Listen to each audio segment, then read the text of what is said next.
Alright, just making this video here for you guys. Just got off of work, gonna drive home. Been a lot of police brutality going on in the media, and a lot of racial profiling as well going on. So I would like to share my own story on the whole racial profiling and the whole police brutality stuff that's been going on. I know there hasn't been people coming out and talking about their experience, and you just see it on the news, or you just see a video of them. But anyways, my experience is in that aspect that, well, it all started when me and my friend, his name is Jimmy, and we basically are in LA. So we get my car out of impound, because it was impounded there, because like a couple months back, I park in an illegal parking. So they towed my car away and they impound it. So we go and get it, right? So we go and get my car, and then on our way back from LA, I was visiting my girlfriend at the time. She lived in LA, sorry. I was visiting her for a couple days. Then we come back in my car from Los Angeles. We live in the Bay Area, like the San Francisco area, right? So we're driving. I mean, he's driving my car at the time. He's the driver, and I'm just the person with the GPS. So he's driving my car, and we're trying to figure out a exit to go to the straight line where you drive 340 miles or 360 miles to get to the bay. So anyways, I turn on the GPS, right? I GPS the address to go back home and stuff, and he accidentally misses an exit to go back home. He was supposed to turn left, but instead he went straight ahead. So we're all like, F. We're all like, damn, what do we do, We just missed the exit.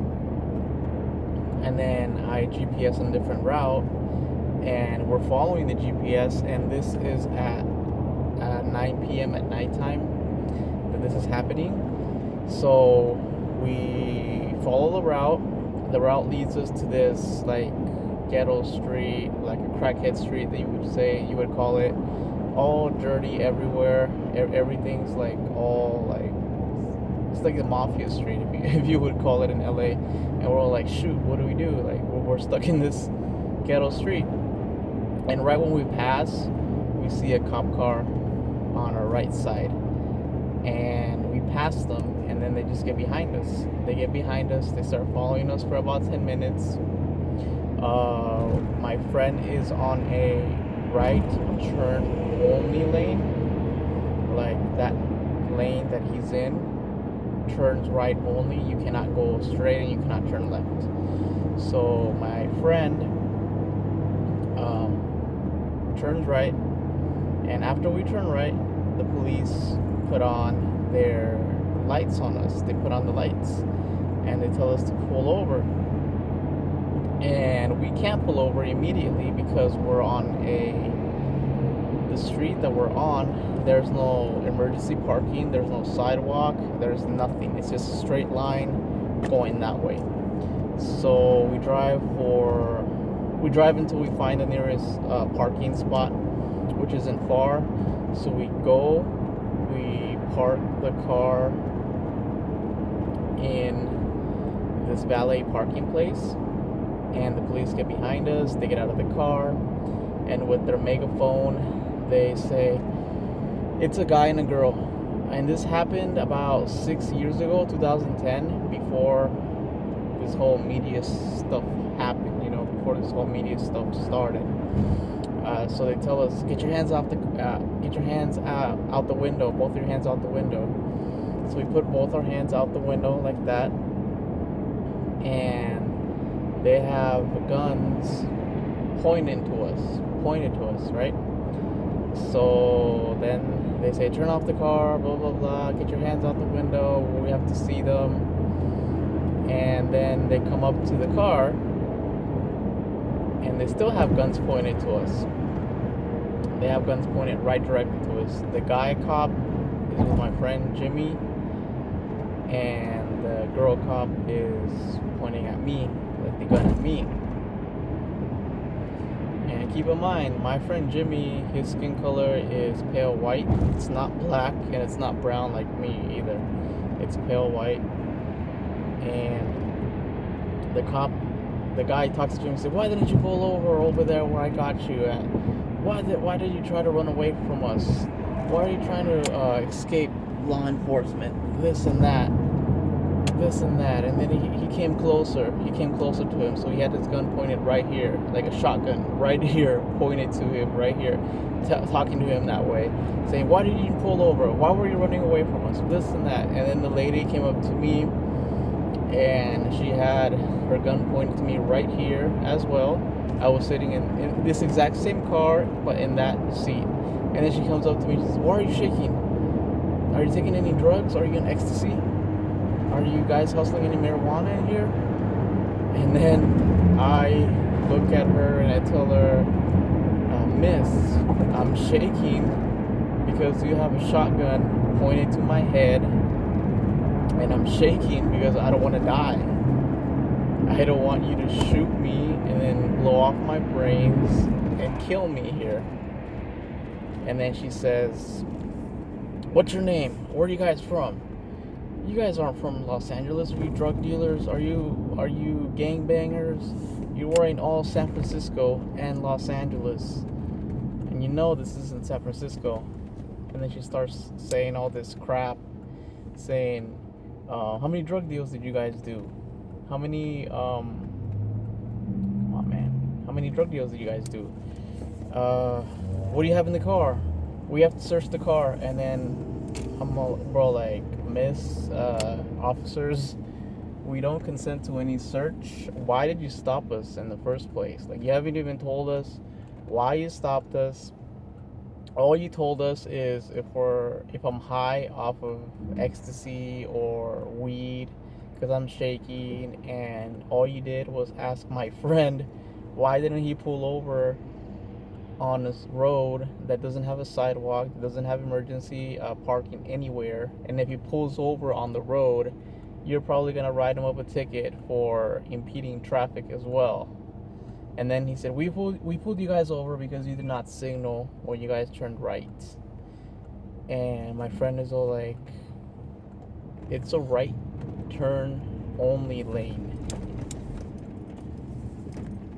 It's like, I didn't know you had to signal when you turn right only, So then the cop starts asking us questions, where we from, where we live, ask for our ID. We comply with the cops, even though we have them talking shit. We have them, sorry for my language, we have them with a shotgun in our face. We don't, sorry guys, we don't we aren't the we don't talk back to them, basically, like saying, oh, F you police, why are you doing this, blah blah blah, all this and all that. We don't do that. We comply with them, and we professionally say we're from the Bay Area, San Francisco, blah blah blah, this and that. And then after a while, the police realize like they effed up, like they F up. They then say, oh, we're very sorry, you guys, we're treating you the way we treated you, but the way you dressed, wearing all the Sev hats, the car that you guys are driving, a Cadillac, looks like a drug dealer car. The road you were in was like a drug trafficking street.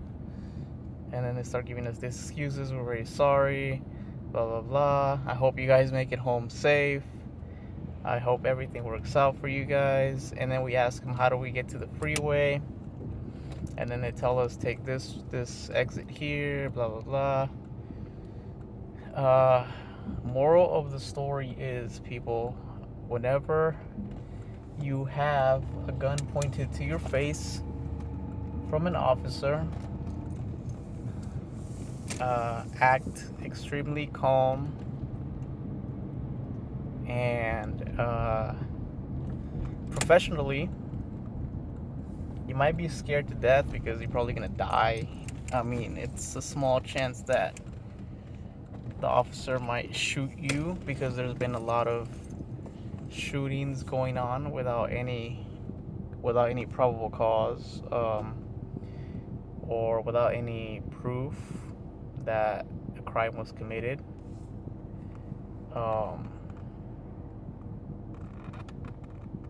Whoa. Stop there, son. What the hell? Sorry, guys. I just arrived at my parking lot, and this guy almost hit my car. But anyways, yeah, that's my experience that I had. All you guys out there, just be careful when you're getting stopped by police. Always act calm, comply with what they say, even though it's violating your rights, or even though you're getting your rights violated. What we said is, we don't consent to a search. I'm sorry, officer, but we don't consent to a search of the car. Perfectly professional, talking to them with respect. And we survived that day. And this was in 2010. This was about 6 years ago. Exactly 6 years ago, because it was summertime. 2010, 6 years ago that it happened. And I've been stopped by cops multiple times as well. One time, a cop stopped me because supposedly my tail light was really dim and he couldn't see the brakes, some BS like that. So I just looked at him and I told him, I started talking professionally, you know. I said, hey, how are you doing, officer? Why you stopped me for? I had no idea that my tail light was dim. I mean, I haven't had any problems before. And then, yeah, he let me go without a ticket.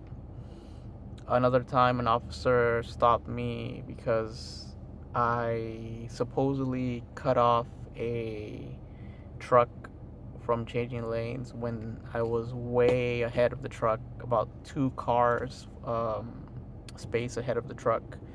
And he also accused me of just destroying.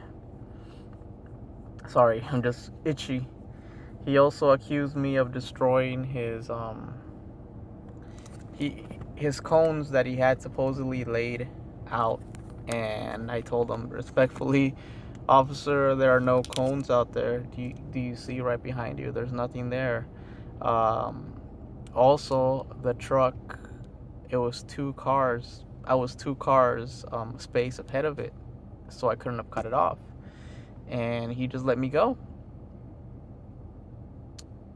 And that's basically what you got to do. You got to remain calm. You got to remain professional.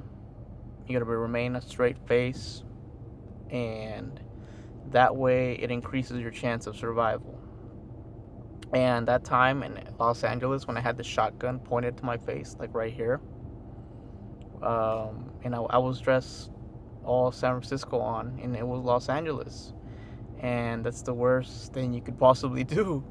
And I still survived it because of the way you act, the way I acted, and the way I carried myself in that time. Me and my friend were scared, you know. but we survived. And like I said, he has white skin color. He doesn't have black, and it's not brown like me either. So this does happen to non-black people as well, or people that of color, non-black people of color, non-people of color. Sorry, it also happens to them as well. It's not just the black person that gets killed or shot. Imagine if that day we weren't professional and we would have been killed by the police. Then, yeah, and that was before the whole Black Lives Matter stuff. But just be careful, people. Even though you might act correctly, you still might get killed or you still might get shot. And that's why it's a good idea to turn on the webcam like I have now and start recording, so that way you have evidence. Like every day when you drive a car, I recommend you just live stream. That way there's proof of what happened, and even though if the cops get the cell phone and try to tamper with it, people have already seen the video, and most likely people have already recorded it and have it up on social media exposing the cops. So that's why it's another good idea to record everything when you drive. That way you protect yourself, and if you're dead, you'd have proof, or you have proof of what happened. But yeah, it's sad that a lot of people are taking it out on innocent officers. Sure, not because there's only 10% officers that are corrupt and racist doesn't mean that all of them are, but the majority aren't. So yeah, just be careful, guys. Be safe out there and take care. All right, just had to make this video and share my experience with you guys. Okay, well, I'm out of here. Hopefully you guys share yours as well, and just comment and tell me about your experience if you have one. Okay, well, see you guys later.